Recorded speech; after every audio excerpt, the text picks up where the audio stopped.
There you go. Let's take it away. Awesome. Okay, so I know everybody's here for jobs to be done, and I did not include that in the title slide, and I recognize that was maybe something I shouldn't have done, because I know that jobs to be done is a very, very popular topic. However, I am going to be talking about jobs. It's the how. In the byline here, it says getting inside your best customers' heads. That is what we're going to use to get inside our best customers' heads. But the goal ultimately is to get more signups out of the marketing that you're already doing right now. So I'm going to dig in here. Right off the bat, I sort of alluded this, I tweeted about this earlier today, but I would love to get a bit of a sense from those of you who are here, who is, whether or not by their own choice, or maybe there's a stakeholder sort of, lurking over the work that you're doing, is living in this space of like, we need more leads, we need more traffic, top of funnel sort of space. Now, I recognize that like, this is a really popular place to hang out, especially when you talk about marketing. Unfortunately, yeah, exactly. So unfortunately, we're not going to be talking about how to get you more traffic in this, but hopefully you all understand that, and that's kind of why you're here. This is definitely the number one reason why companies reach out to my team for help, right? I often get caught up in this space. It's very easy to get caught up in this space of like, let's just add more people to the front of this thing, to the top of the funnel, whatever you call it. But 90% of the time that, we're working with companies, maybe even more than 90% of the time, what we actually figure out is that top of funnel is not actually the solution to their problem, right? 90% of the time, the company's website traffic is like relatively healthy or even, fine. But what we find is that very often the problem is that when people actually get to their website, or then when they sign up for the product, that's really where things start to break down. And so my goal in this session for you is to help you figure out and sort of solidify and clarify of all of the things that you could be doing to drive revenue and grow revenue right now. Is more traffic, are more leads truly, your biggest opportunity, or is there a hidden breakdown a little bit further in your customer's experience? It's actually where you should be spending your time. So once you know the answer to that question, of course, you can make more informed decisions about how you invest in your marketing, and you're going to feel a lot more confident about those bets that you make on the marketing side. So digging in, I will start with a disclaimer. This session is not going to be super useful for those of you who are in a pre-revenue or pre-launch situation. That would necessitate a bit of a different talk. It's not that this process isn't going to be helpful or insightful or actionable in some way, but it's definitely meant for those of you who have established demand for your product already. So you have happily paying customers. Okay. So moving on from that, quick introduction of myself, Georgiana, please call me Gia, it's a very long name. I've been in marketing for a very long time, about 20 plus years. I've been working pretty well exclusively with B2B SaaS for the last like 12 to 13 years. I really fell in love with the SaaS business model, this like recurring revenue business model. Very early, as soon as I discovered it, I was like, holy shit, marketing has a role to play beyond acquisition. Oh my, holy shit, like marketing has like a seat at the table, yada, yada. And so I just sort of could never look away from that business model. I really am just sort of obsessed with it ever since I discovered it. So that has been my, space for a long time now. Definitely the most important thing probably, or most helpful thing to know about me is that I have been developing a framework with my business partner, Claire Sulentrop, who hopefully some of you know, called customer-led growth. What it does or what it's called does not matter, but we've really, really been focused on this framework for the last 5 or so years. And we've got this thing down to a really sort of well-oiled machine. And so as such, we offer sprints, like really short growth sprints for teams. We offer training. We have a pro member community for in-house folks. We also teach the framework to other consultants. And also we're writing a book, which is in progress, which is like a massive focus of ours right now. This is Claire, for those of you who don't know her face. She's my partner in crime for sure. Her and I, we work with primarily SMB B2B, but the point of showing you this was really because we are on a mission to abolish 2 things: useless customer research and generic or spaghetti at the wall growth tactics. There is no two things we hate more than this. Claire has deep expertise on the research side of things, and my side of the house is more like I take that research and I turn it into revenue opportunities for companies. So that's sort of our dynamic. That's how we work together, and that's what our focus is. So to get into it now, I want to use LifeLapse as a company, as an example, to run through this process that I'm going to talk about today. And it's really not all that important what LifeLapse does. It's a tool that allows you to create stop motion videos on your phone. But again, that's not the important part. The important part is what we the process that we went through and the result, and it's a really straightforward sort of way to tell this story. So I chose them.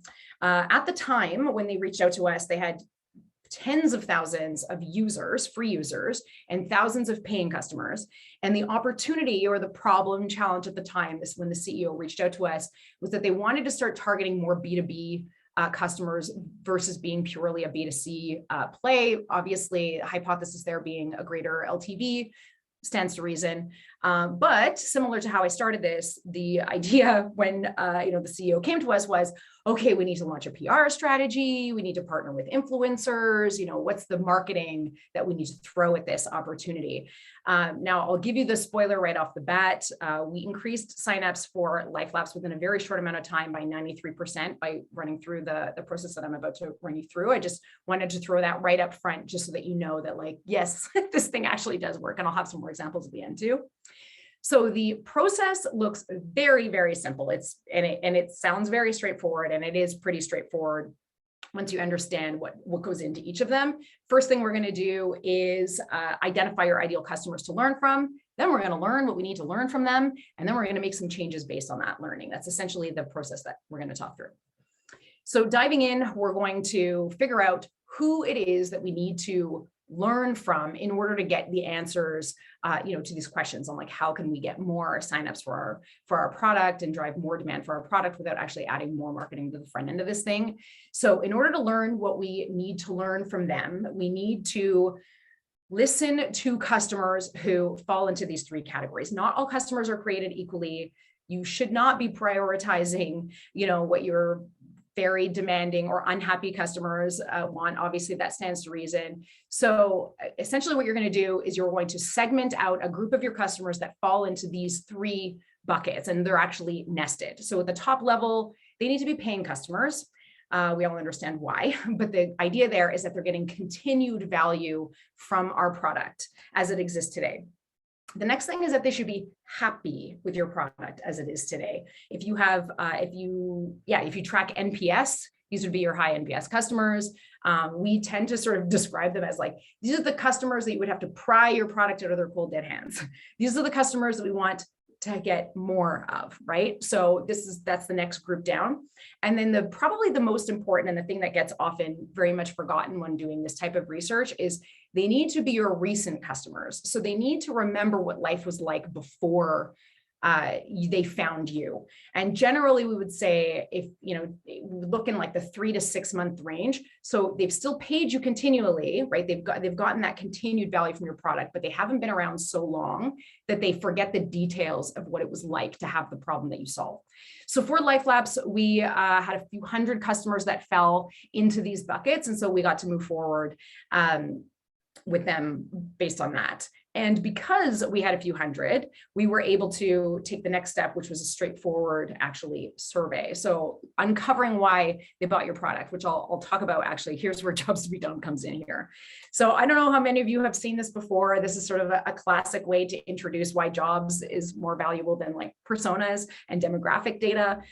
So classically, these men were both born in 1948. They both live near London. They both love international travel and dogs and sports cars and fine wine. They've both been divorced and remarried. There's a lot that these two men have in common. But obviously, if we based on demographic data alone, we would not be able to make informed decisions. So this is what Jobs to be Done sort of ends up addressing, because Jobs to be Done, for those of you who are not familiar, is a framework based on the theory that people hire your product to get a job done. So rather than purely asking what they want, right? What kind of product that they want. We want to try to understand what it is that they're trying to achieve. So it's essentially this idea You may have seen this graphic before, right? People don't buy your product, they buy what your product enables them to do. They buy that better version of themselves. So it's with this that we'll move forward into learning. Now, this is, for those of you who are looking at this is an email that links off to a survey. For the purist researchers, the purist researchers would definitely scoff at this and say, no way, you have to do interviews. And I agree, for the most part, I absolutely agree that interviews will be, they will like yield deeper, sort of more in-depth returns for sure. However, we have used surveys to get incredible results with the companies that we've worked with. They absolutely work. And they're a lot quicker. Now, obviously, we have to acknowledge that in order to run a survey like this successfully, you need a few hundred customers that fit into the categories that I just described, right? So for LifeLabs, we had a few hundred, but in general, I would say you aim for about 300 to 500 of those happily paying customers, right? That have been around, your most recent customers. They have not been around so long that they don't remember what life was like before. If you're in a situation where you don't have that many, then you would run interviews for sure. So the reason we want 300 to 500 is because we expect a response rate to your survey of about 10 to 15% on average. This, of course, depends on your customers. There's like classically, there's some customers who are less responsive to surveys, some segments of customers that are more responsive to surveys. But in general, we look to be safe in the 10 to 15% range. That'll get you about 25 to 50 responses, which is what is going to give you that confidence level and the patterns that emerge from the survey. So again, you need about, minimum of 300 customers that fit into this category to send this survey to. If you do not have 300 customers to send this to because you are in the enterprise space or you just don't have that yet, then what I would say is you'd be looking to run about 10 to 15 interviews. Good news is that it's still relatively straightforward, and the questions that I'm going to run through in a second are the same for an interview or a survey. So this all still applies. But obviously, if you have the opportunity to do a survey, it's a really quick way to validate some of this stuff. And the other thing that I will mention at this point too is that this is an email outreach, right, to LifeLabs customers. I'm going to be at the end of this giving a link to a template that includes the email outreach, follow-up emails, and the survey questions themselves, which you can then retrofit, of course, for interviews if you need to. Okay, I'm going to move on to the questions unless there's any. Yeah, okay. I will dig in. Okay, so the first question is, prior to using our product, to solving your problem, like what were you using to solve this problem? So as I mentioned before, that recency becomes really important here. This is the question that gives you a picture of what life was like before for them. So this, for new customers or for potential customers, this is the solution. These are the solutions that you're going to be asking them to make a switch away from. So that is obviously a high value question to be asking. This one is probably my favorite question of the entire survey or anytime doing this type of research. When did you realize you needed something like us? What was going on in your world that caused you to look for something new? So again, this is definitely my favorite. This one gets you really critical insight into what that trigger moment looked like for your customers. Caitlin Bourgoin talks a lot about trigger moments. This is sort of where that space lives. This is like the moment that your customer is like, holy shit, can't live like this anymore, must find something new, and like sets out on a quest. So marketing sort of lives and breathes in this space, as you can imagine. So many doors open up to you when you know the answer to this. The next question stands to reason as well. Marketing also like lives here too. This one speaks for itself. Who did they talk to? Where did they go? Very important. Amanda here can talk a lot more about that one. And then the next one is, yeah. So this is another really key question to ask. Why did you decide to choose us over the other options? So this question will give you what those key differentiators are for your product, right? Why your best customers, those happiest customers, chose you over all of the other options available to them. This is what you are asking your potential customers to do and to sort of pay attention to. So you want to drill into these. Next one is about deal breakers, right? Making sure that we get ahead of objections. really critically important as well. If you can lace this into your messaging, then you'll know that you've hit all the points that you need to. So looking for patterns there is also really valuable. This is my other favorite question of this research is when you signed up, what happened that made you feel certain that this was the right solution for you? So if you think about this question for even more than a minute, you can imagine to yourself what having this insight can do for you, right? Imagine how you could action this type of insight about your customers in your onboarding. Yes, in your messaging, yes, on your website, but during your product onboarding, this is like absolute gold insight to have about your customers. And then now that you have us in your life, what are you able to do now that you weren't able to do before? So this is that better life that I was talking about before, that desired outcome. We want to help customers to reach this point. Of course, that's our goal, is to get them here.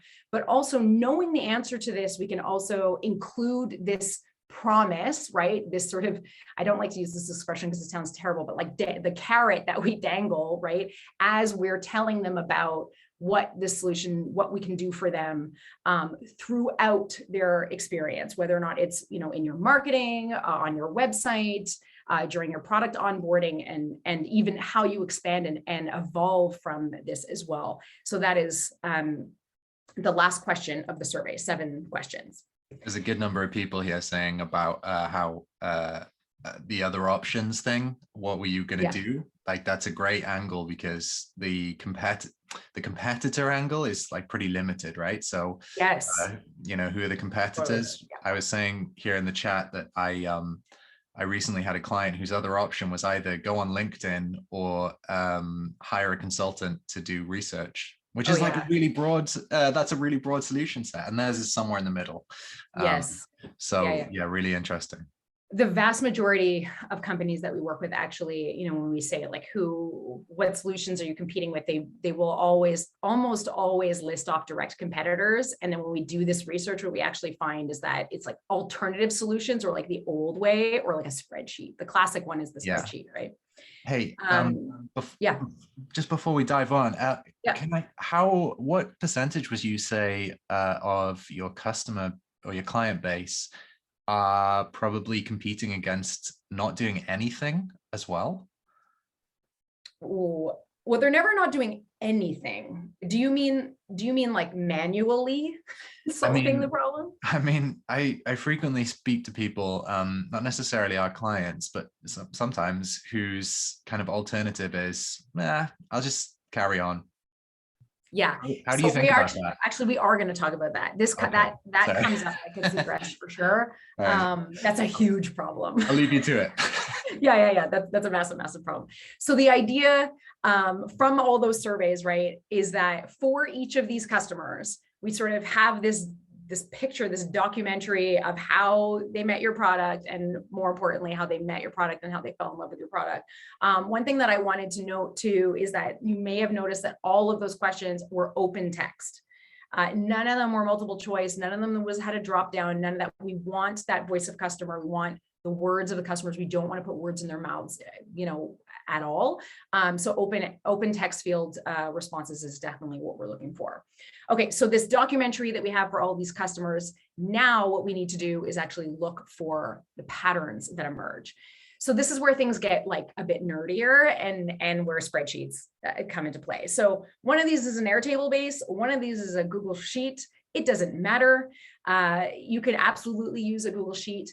The point is that all of those survey responses or interviews, the transcripts, split into how they responded, get organized into a sort of database for you to go question by question, identify the themes, and then look for those standout themes, because those themes are what is going to help us identify what your customer hires your product, what problem your customer hires your product to solve.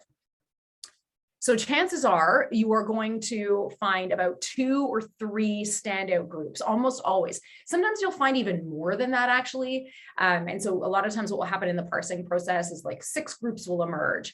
And what I would say in that case is you'd want to try to boil it down and try to get them down to about 2 or 3 in general. But it's going to be pretty obvious how low you can go. And so you'll have these generally like 3 groups will come out of this. 9 times out of 10, it's pretty straightforward. You get to a point where you're like, okay, one of these, cool that they're getting value from our product. They're not like, we don't need to focus on them. They don't actually represent our biggest opportunity. But then you've got 2 other customer groups there where you've got a decision to make. And you need to choose, you have to focus on one of these customers in order to really resonate and land with them, right? Otherwise, if you try to address everything, you're in exactly the same position as you are today. So in order to better resonate with these customers, we got to pick one. And we got to pick one based on which represents the best or biggest opportunity for us. There are many criteria you could use to make this decision. These are just 4, but they are the 4 that we have found to be the most straightforward and the most telling. So I'll talk about each of them and then we'll talk about what we did for Life Labs. So they understand the value. They do not need convincing. Generally, we would even say they don't need a lot of hand-holding. Now, there's obviously a scenario, if you are in the enterprise space, you may have customers that need, one-on-one onboarding. I'm not saying that they wouldn't need one-on-one onboarding necessarily, but it's not super painful to onboard them. They are easier to onboard. They are lower cost to acquire type of customers. The next one is a willingness to pay. This one obviously speaks for itself, but when you compare 2 groups of customers, sometimes you genuinely do need to sort of give some thought to which one of them understands the value of paying for a product like yours. Sometimes one group is more obvious. The next one, we're in recurring revenue businesses, all of us here. So long-term potential is obviously wildly important. Is this a problem that they're going to have over the long term, or is this a problem that they only have one-off? Now, if this is a long-term problem that they have, then you can even go further than that and say, is this a long-term problem that will grow or expand in some way, right? Will it change and evolve over time? So there's a bit of like sort of additional opportunity here where you might start to see like, actually there's expansion opportunity with one of these groups more so than another group. And then last, but definitely not least, and this is what you were asking about before, Mark, is that they have a hair on fire problem to solve. So we don't want to be in the vitamins business if we can help it. We want to be in the painkiller business. And so those customers who have a real urgent problem to solve are definitely going to be a better, easier opportunity in the long run. Now, there's other criteria, like I mentioned, that you might want to think about here. So for instance, there may be an industry that you have an unfair advantage in.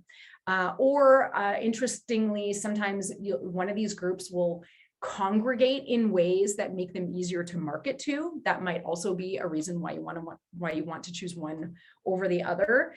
But in general, these are like the top 4 that we'd be looking for. So for Life Labs, what the situation was is we had 2 groups. One of them was newer to content creation and stop motion on the whole. They were the biggest group. There was the most established demand for them. They were very happy with the product as it was today, but they were more likely to be using the content, using content that they would, use Life Labs for personal reasons rather than like a business use case. Then the other group was more experienced creators. They were the smaller group, but they were more likely to be representing a brand or a business selling something. They were more likely to already be paying for other content creation tools, and they were more likely to be experiencing a pain versus just being curious. So that is obviously the customer job that we decided to prioritize moving forward. So moving on with the process, now our next job here is to find the gaps between them and you. Of this key group, are we even speaking their language? So, sorry, did I skip for a no? Okay, so going back to that job to be done, do we address in our materials, quite simply, you can always just start with your homepage. Do we address in our materials their needs, right? When we started working with Life Labs, their messaging was focused on speed. There's nothing inherently wrong with this. This is just the hero section of their homepage. There's nothing wrong with this. But when we actually dug in to those survey responses, we have to start asking ourselves some questions, right? Do we use the actual words and phrases that they use? Or are we speaking our own language? Are we using our own jargon, which is classic, right? Do we address their biggest anxieties that might be holding them back from making a decision? Do we highlight the benefits and features that they care about most? Or are we just floating the ones to the top that we care about most, or that they're most exciting to us or to our product team, which happens a lot. When we dug into the responses for Life Lapse, we saw really, really clearly it was about creating creative and engaging content. So that is where we dug in.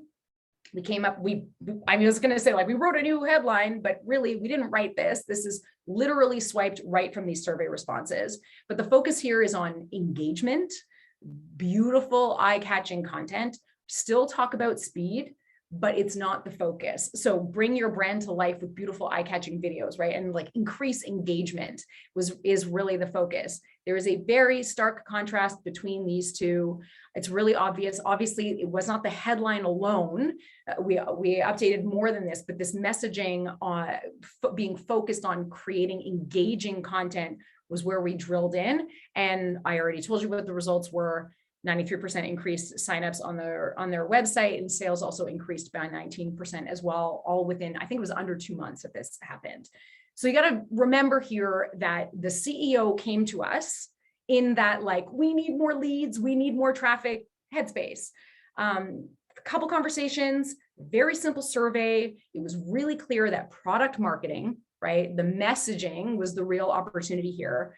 I zeroed in on that ideal customer. We lifted messaging and copy straight from those survey results, and the results speak for themselves. We did it really, really quickly.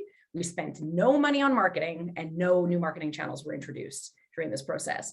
Similar process was used when we work with Meet Edgar survey as well. We identified 2 dominant jobs to be done for Meet Edgar, zeroed in on one of them, lifted messaging right from that survey, and then updated just 3 pages on their website.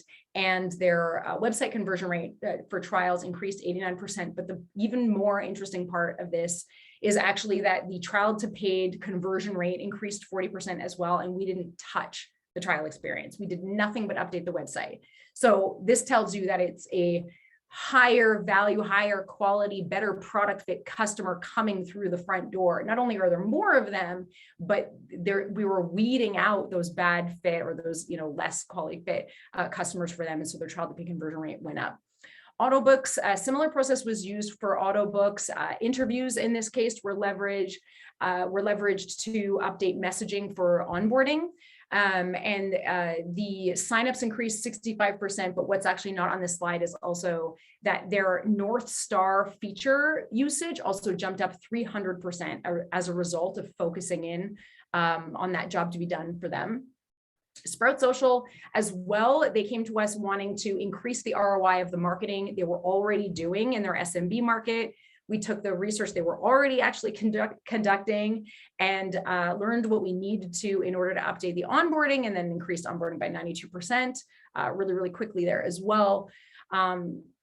Obviously, the takeaway that I want you to take from all of this is that the top of the funnel or more traffic is often our like white whale. It's a hard, to look away sometimes, but increasing revenue is often a lot closer to home. We know how expensive traffic is. We know how marketing experiments are costly and can suck a ton of time from your team. So, just imagine, like, once you've optimized your messaging in this way, right, to match your customer's job to be done using their voice of customer, then turning on marketing like this is worth that much more. So obviously this is the tip of the iceberg. The survey questions that I just ran through, yes, of course, they can help you update your messaging on your website, but also these answers get you a lot more insight as well. As I was alluding to, your product onboarding, insight into what activation and healthy customer engagement should look like for your product. You can uncover customer marketing opportunities from this. Yes, of course, awareness level marketing as well to help you get more traffic. I did include here at this link, you can get the link to that template. It includes a few outreach emails and also the customer survey questions themselves. If you do not want to DIY it, obviously this is what we do at Forget the Funnels. You can always reach out to us to talk about a sprint. And as mentioned as well, we're writing a book on the process. So if you're interested in getting on the wait list for that, you can do that there. And that is me. All right. That was absolutely packed with great stuff. There's so much so much love for your process in the chat here as Oh, well. great. I have not been able to, I saw happenings, but I was not able to keep up with it. That's Obviously. cool. Yeah, are we okay to share these slides afterwards? Yes, actually, do you know what? I did not create a link for the slides, but I can for sure. All right. Well, hey, that's wonderful, because then people will be able to use the links there as well. A couple of questions. And by the way, don't forget to put your questions into the chat. I've got a couple here, but there's still time. First one, let's go for Brendan's. I think is a really good one. I've seen that lots of companies have company first language is the that have company first language is the result of a lot of internal conflict, especially in marketing, product, etc. This is definitely, Brendan has definitely worked in big companies. Have you found your work has a secondary benefit of helping to settle some of that for your clients, or any anecdotes you can share along those lines? What are the anecdotes I can share? So definitely yes. And the reason why yes is because it's hard to argue with customers. Right? Like if you are looking, if your team collectively at the same time is like, oh, our best customers say X, it is really hard to argue with that. It's really hard to argue with like that type of customer data. And I would say customer data on the qualitative and quantitative side, because obviously teams make up all types of people. And so there are some things that are going to resonate more with some people more than others. One of the things that, you know, when we're working internally or like coaching somebody internally on this process that we say to do is like, do a company wide on what you learned about your customers and include quotes. And moreover, 2 eyes, a nose, and a mouth, right? Like include a face, put a face to some of these quotes, because that really helps sort of internalize the insights and makes them really hard to contest. So when in doubt, if there is like infighting or confusion or misalignment, generally the answer is if everybody's eyes are on that ideal customer, it's really hard to argue with that. So we found that to be really, really helpful. Anecdotes, I mean, naming, like product naming or feature naming is like a one that happens a lot, or, you know, trying to float, like the product team trying to float certain features or product updates onto the website when like they probably shouldn't be, or, you know, trying to, when a new product launches and they want marketing to tell like the world, but the product launch actually has way more to do with like customer expansion, let's say, or customer marketing or engagement, but they want to tell the whole world. So there's a lot of that, but there's a lot of ways to solve that. But at the end of the day, if you can like zero in on who the customer is and why it's going to matter to that person or not, generally that solves it. You know, it's so interesting actually that we're talking about this, because a couple of the questions, so Ali has one about how do you convince management to pick one target and focus on them. I was going to say, just a kind of question that I had is, how do you get buy-in for customer development from the rest of the organization? I think it's kind of interesting here that that many of these things are so focused on how do you get people to buy into this? Yeah. In your experience, but like, what's the blocker?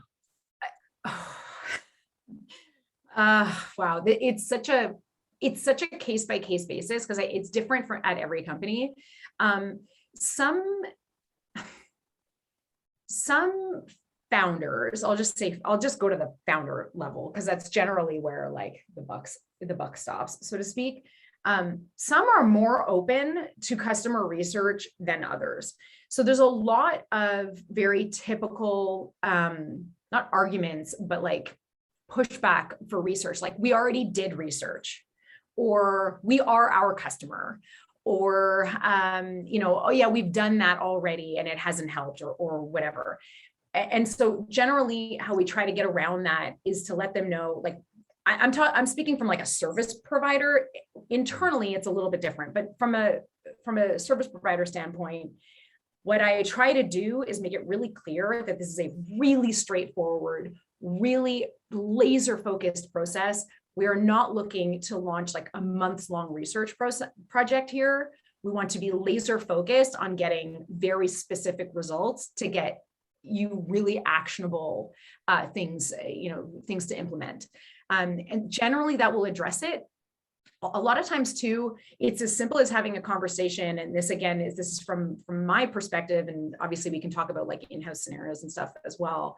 But often if I'm having a conversation with a founder or a CEO and I'm like, tell me about the time, or like, tell me about the day that your customer decides they have to solve this problem. And they sort of like, like pause, and like, they don't really have a really good answer. And they sort of they realize for themselves in that moment, holy shit, I don't actually have a clear picture of what that looks like anymore. Like I might have at one point, at one juncture in this business, when they were closer to the product or whatever, but it's very easy to lose sight of. And like products evolve, teams evolve, customers evolve. It's always valuable to do this type of work. But in general, I would say making sure that you're like really communicating what you're doing and why you're doing it and how long it's going to take is really the best way to go around it. And even when you're in a service provider standpoint, or when you're, in-house, it would be the same thing. Nice. Now, Juliana, I believe, was an alumni of yours. She says, I've seen jobs to be done where the survey was also sent to people who didn't wind up being customers. What's your thought on that approach? Where they did, first of all, hi, Juliana. I see you now in the chat. I just scrolled up. So survey results where the respondents weren't customers, is that? Yeah, so I've also seen this. So just to be basically, I think what Juliana is saying is when let's say people who took a free trial and then didn't turn into paying customers, right? Are we sending the stuff to them as well? No. Okay. No. That was step number one. Paying, happy, recent. They have to have paid for your product more than once, right? Ideally at minimum 2 or 3 times. They have to have that continued value, and they have to be happily paying customers. That's step number one. Not all customers are created equally. Do not bother learning from your free users. If they have not activated and engaged in your product and get value from your product in a continuous way, they don't qualify to learn from. So definitely segment them out. That's definitely step one of this process for sure. That's a huge problem. Nice. Joelle said, wouldn't that be for win-loss interviews? I think that's actually that's a great point. Yeah. Win-loss interviews are awesome. Definitely a different process though. I definitely advocate for win-loss analysis and win-loss research often, but not until this foundation is in place. So once you've done this type of research in which you can identify your customer's job to be done, so that you have, and your whole team has a picture in their mind, not even in their mind, right? Has a picture on paper of who your ideal customer is, what that ideal customer experience should be, then you can start to do win-loss analysis, right? Because there's no point in trying to solve for customers who were never going to be a fit for your product anyway, or who aren't considered ideal. So this has to be done first to get the foundation in place, and then start plugging holes, so to speak. But honestly, if you do this process and you roll out the learnings across your customer experience, retention is going to be addressed just by that very virtue. So then once you roll that out, then you can start to do more win-loss and dig in even deeper and get sort of richer insight. But this has to happen first for sure. Yeah, that's kind of interesting. So couple of questions here as well, by the way, around surveys versus customer interviews, and in fact the survey approach in general. So Kumi asked, why did you settle on surveys versus customer interviews? Assuming it's more pragmatic choice around speed, but what do you see as the trade-off? Yeah, there's definitely a trade-off for sure. So the speed thing is very real.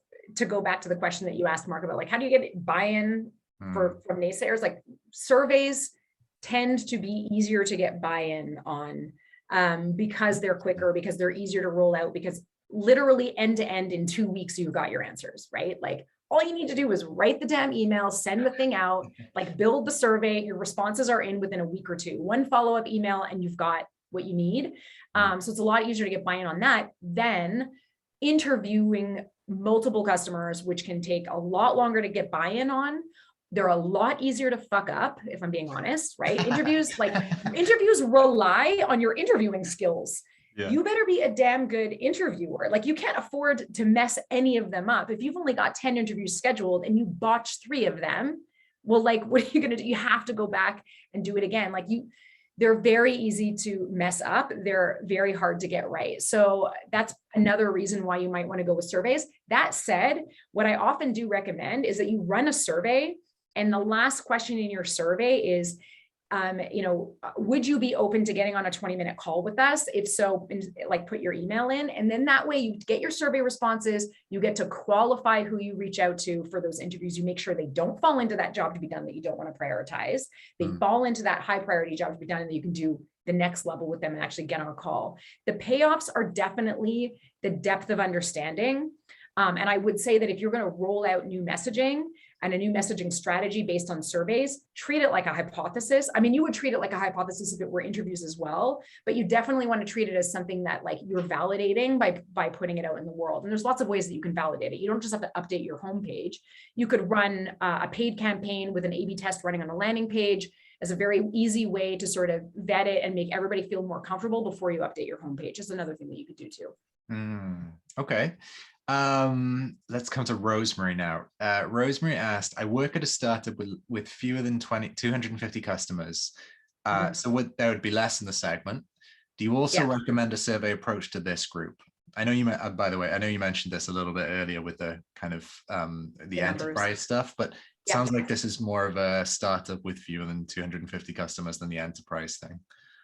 Right. So in that scenario, you're definitely in the interviews situation. That said, you could choose, let's say, 100, because again, we don't want to go to all 250 to Juliana's point earlier.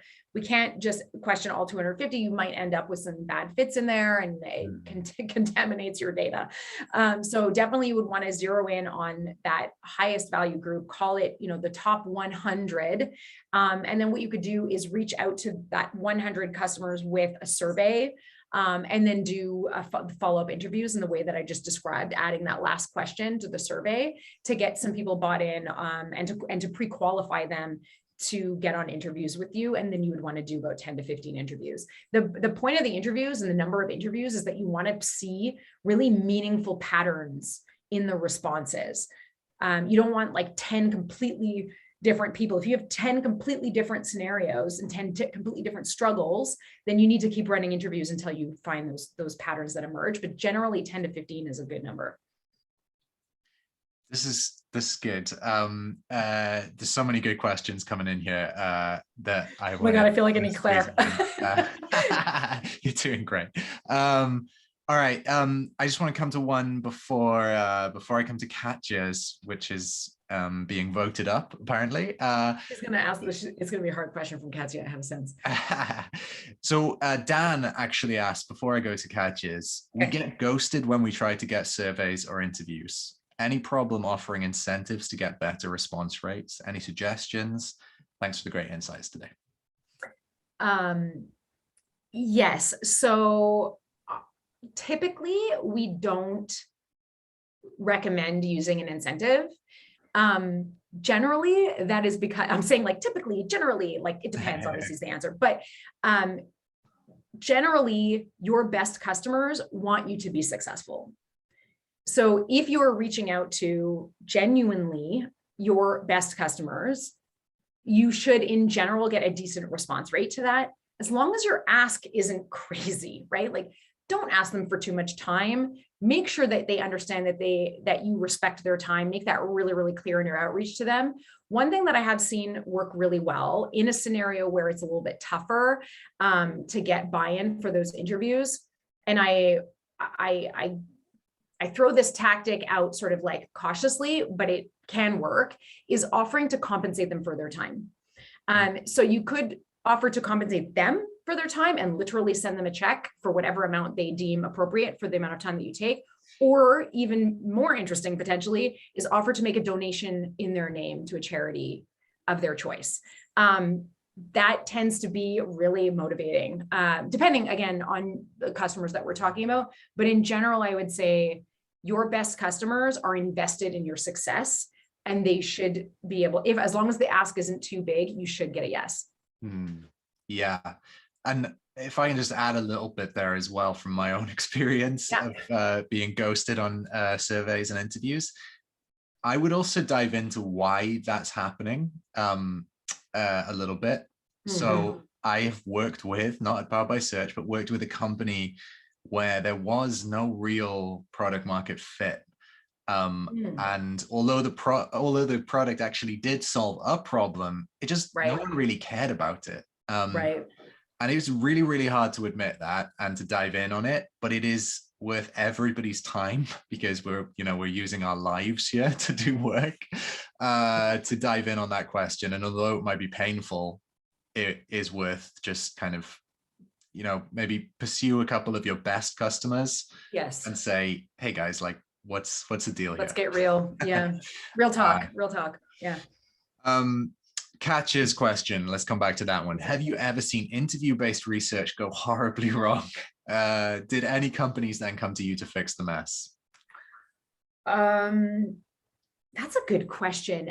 I don't know that they would ever admit that necessarily.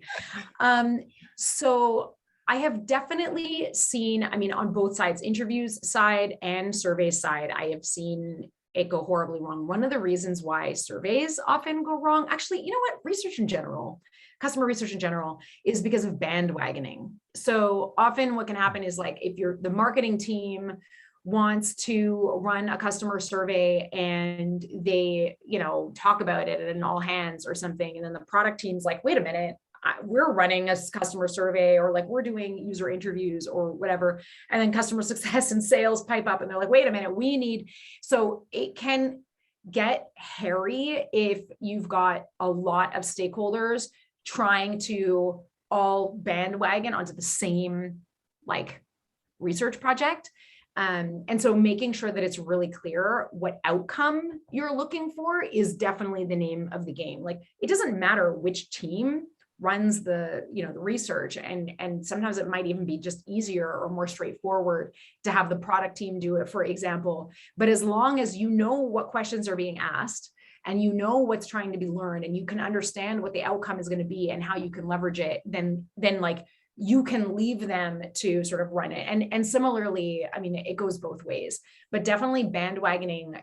I have seen some horrible surveys go out that it's so clear that there are 6 stakeholders in one survey, and it's just a mess, and it's too long and the questions don't make any sense anymore, and it's been sort of over engineered. Messing with questions happens a lot, and then you end up asking leading questions. That happens all the time. That's how interviews are often botched, is leading questions. I've been guilty of that.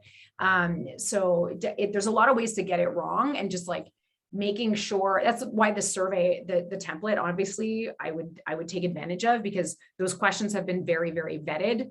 Don't mess with the questions if you can at all help it. And then you should be able to get pretty solid results.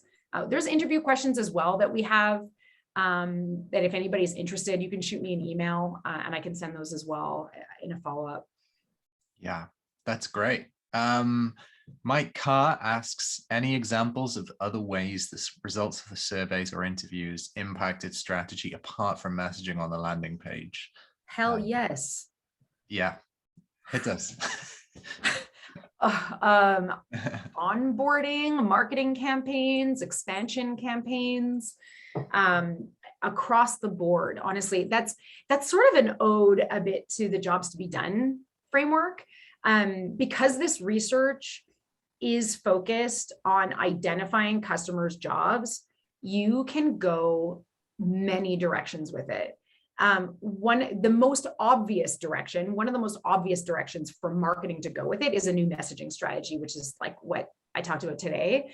But we've definitely had a lot of wins on the product onboarding side, where because we understand the customer job, because we understand that moment that customer knew that this product was going to be the solution for them, we were able to hone the product onboarding to really focus on those parts of the product, like knowing what to show them in what order is amazing, right? Like that's so powerful. And so customer onboarding is the easiest one to come up with off the top of my head. I don't know if Amanda is still here. No, I think I saw her say that she had to drop off, but we did this similar work for SparkToro and identified 2 really interesting customer jobs for SparkToro, prioritized one, updated that messaging strategy. Amanda rolled out incredible product onboarding emails and in-app onboarding and doubled their trial to paid conversion rate. Wow.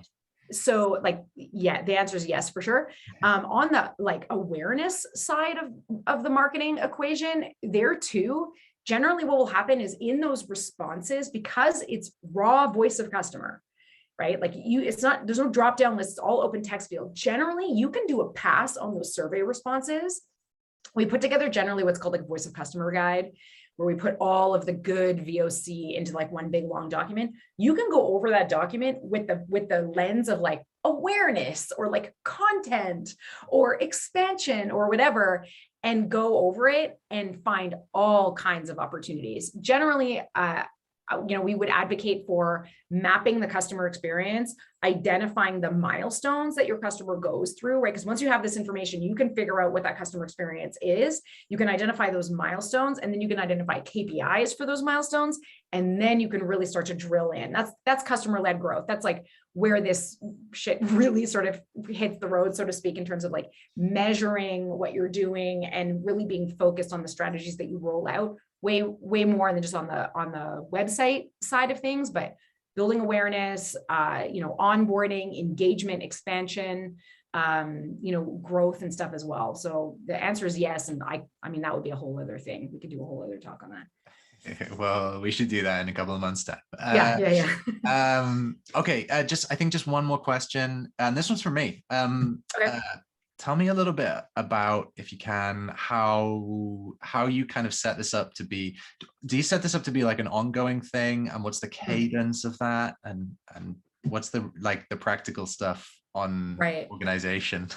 So this, as I alluded to, this process that I just talked about is the start, right? It's the tip of the iceberg, and I was just talking about that you can take those responses and take those jobs, those customer jobs that you identify from those responses, and then you can map out that customer experience from experiencing the problem that your product solves through to, making a decision to start looking for a solution, and that trigger moment, evaluating options, trying your product for the first time, really getting into like activation and engagement within the product, getting that continued value, expanding usage, and then even potentially like referral and review and things like that, right? Like if you can take that customer job and operationalize it into a customer experience map or a customer journey map, whatever internal language works best for you, then you can actually identify those KPIs, but they have to be customer value driven KPIs for each of those milestones. And then that is the tool that you can now use with your team, like across your organization. Marketing sits in there, customer success sits in there, sales sits in there, product marketing sits in there.